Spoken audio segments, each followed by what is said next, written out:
అందరికీ నమస్కారం. నేను మీ ఆడారాజు.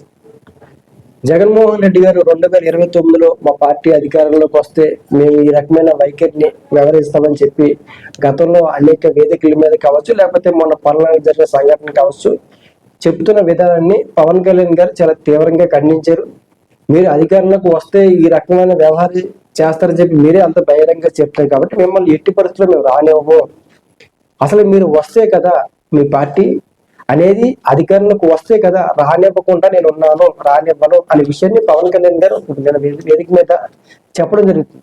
అంటే మేము అధికారంలోకి వచ్చిన తర్వాత కూడా రివెంజ్ అనేది ఉంటుంది, ఖచ్చితంగా ఇప్పుడు ఏదైతే మేము సఫర్ అవుతున్నామో దాన్ని రేపు మీరు కూడా ఫేస్ చేయాల్సిన అవసరం ఉంటుంది అని చెప్పి ఏదైతే చెప్తున్నారో వైసీపీకి సంబంధించిన పార్టీ సంబంధించిన కార్యకర్తలు కావచ్చు, లేకపోతే వైసీపీ పార్టీ సీనియర్ నాయకులు ఏదైతే చెప్తున్నారో అసలు మీరు వస్తే కదా మిమ్మల్ని రానివ్వను, ఆ రకమైన అవకాశం నేను మీకు ఇవ్వను, నేనున్నాను అనే విషయాన్ని పవన్ కళ్యాణ్ గారు చాలా బలంగా గట్టిగా చెప్తున్నారు.